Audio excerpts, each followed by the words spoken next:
என் மேல விமர்சனம். மகேஷ்குமார் பேசினா பாரு, ஆரம்பத்தில் என்னமோ பேச வந்தாப்புல நான் தான் வேண்டான்னு சொல்லிட்டேன். இப்படி நான் என்னமோ காசு வாங்கிட்டேன், நான் அது வாங்கிட்டேன், இது வாங்கிட்டேன். என் கட்சிக்கும் என்னுடைய சமுதாயத்துக்கும் நான் துரோகம் பண்ணனா அதுதான் என் வாழ்நாளில் கடைசி நாளாக இருக்கும்.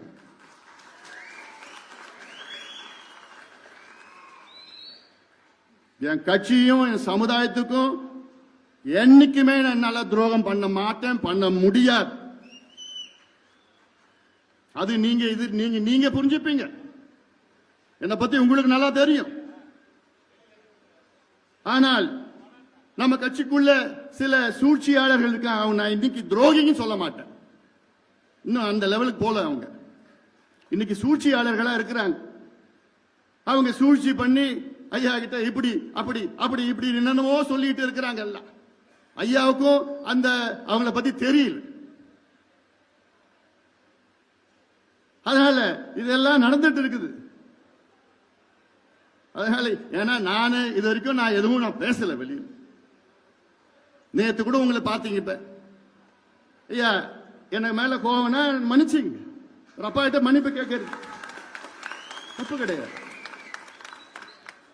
தொலைக்காட்சியில் ஐயா தானே இப்படி பண்ணிட்டான் அப்படி பண்ணிட்டான், இப்படி மன உளைச்சல் இருக்கிற தூக்கம் இல்லை இப்படி எல்லாம் சொல்லிட்டு இருக்கிறாரு. அது நேரில் உங்ககிட்ட சொல்லலாம், எங்கிட்ட சொல்லலாம், எல்லாம் பண்ணிட்டு போலாம். அதுக்காக நான் தான் சொல்லிட்டேன். இதுல என்ன இருக்குது? நான் எந்த தப்பும் பண்ணல, ஆனாலும் நான் மன்னிப்பு கேட்டிருக்கிறேன். எனக்கு நோக்கம் இந்த கட்சி இந்த சமுதாயம் அடுத்த கட்டத்துக்கு கொண்டு போகணும்.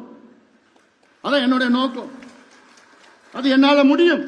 அந்த நம்பிக்கை எனக்கு இருக்கிறது, தன்னம்பிக்கை இருக்கிறது, தைரியம் இருக்கிறது, துணிச்சல் எனக்கு இருக்கிறது. எல்லாத்துக்கும் மேல் என் பின்னால் கோடிக்கணக்கான என் தம்பிகளும் என் தங்கைகளும் இருக்கின்றார்கள், என்னை நம்பி இருக்கின்றார்கள். அவர் நம்பிக்கைக்கு என்னைக்குமே நான் சோட போக மாட்டேன். அது எனக்கு தெரியும். எவ்வளவு பார்த்துட்டேன் நான். இந்தியாவே நான் அமைச்சரா 5 ஆண்டு காலம் பார்த்த தமிழ்நாடு என்ன இருக்கு? இந்த மாநாட்டை 45 நாளில் இந்த மாநாட்டை நடத்தியவன் நான். இந்த தேர்தல் என்னால பார்க்க முடியாதா? இந்த கட்சியை வழி நடத்த முடியாதா? அடுத்த கட்டத்துக்கு கொண்டு போக முடியாதா? தமிழ்நாட்டுக்கு ஆட்சிக்கு வர முடியாதா? உறுதியா முடியும், உறுதியா முடியும். நம்பிக்கை, தைரியம், துணிச்சல், செயல் திட்டம், திட்டங்கள் எல்லாம் நம்மிடம் இருக்கிறது. தமிழ்நாட்டில் வேற எந்த கட்சிக்கா இருக்கு இதெல்லாம்? அதனால இதெல்லாம் நீங்க உங்க மனசுல இதெல்லாம் நான் நீதான் ஆரம்பிச்சு விட்டேன். ஏதோ வந்தனா நான் சரி பொதுக்குழு பேசலான்னு பண்ண ஆரம்பிச்சு விட்டேன்.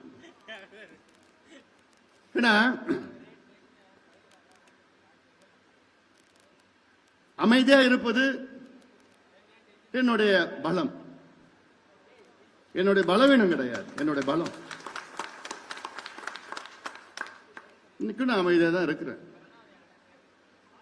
நம்ம யார எதிர்க்கணும், யார விமர்சனம் பண்ணணும், யார் நமக்கு எதிரி?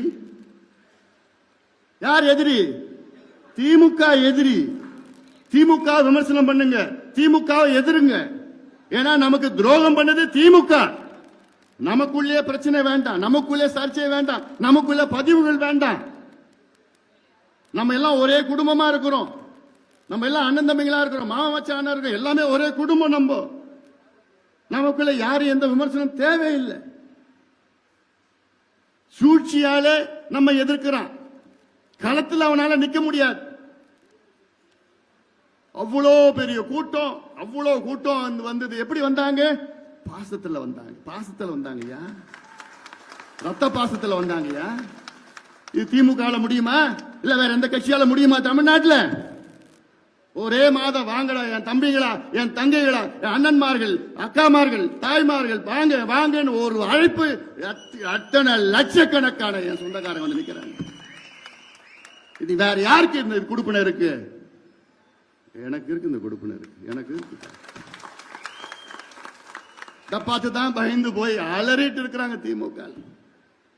ஏன்னா இன்னைக்கு திமுகன்னு போய் தெருவில் போய் சொல்லு, முறைச்சு பார்ப்பான், முறைச்சு பார்ப்பான், கோமா பார்க்கறான். என்னடா கட்சி, என்ன ஆட்சி நடத்திட்டு இருக்க, என்ன நடக்குது? முதலமைச்சருக்கும் தெரியல, மற்றவங்களுக்கு யாருக்கும் என்ன நடக்குதுன்னு கூட தெரியல. நீ பார்த்தா நம்ம கட்சிக்காரர் பக்கத்துல சக்கரவர்த்தின்னு வழக்கறிஞர் அட்வொகேட் சுட்டுறாங்க, துப்பாக்கியால சுட்டு கொலை பண்றான். எங்கிருந்து வந்து இந்த கலாச்சாரம்? இந்த கலாச்சாரத்தை நாம அமெரிக்காவில் பார்ப்போம், ஐரோப்பாவில் பார்ப்போம், வெளிநாட்டில் பார்த்துருக்கோம். திட்டமிட்டு வந்து என்னென்னமோ பார்த்து கரெக்டா போய் வீட்டு பக்கத்துல போறப்பல சிசிடிவில பார்த்தா தெரியுது. நமக்கு முதல்ல பார்த்தா தெரியல. போஸ்ட்மார்ட்டம் ரிப்போர்ட் வந்ததான் பார்த்தா துப்பாக்கியில சுட்டு குண்டு உள்ள இருக்கு. எவ்வளவு மோசமானது இந்த கலாச்சாரம். யாரால வந்தது? யார் காரணம்? அதுக்கு முதலமைச்சர் மு க ஸ்டாலின் தான் காரணம்.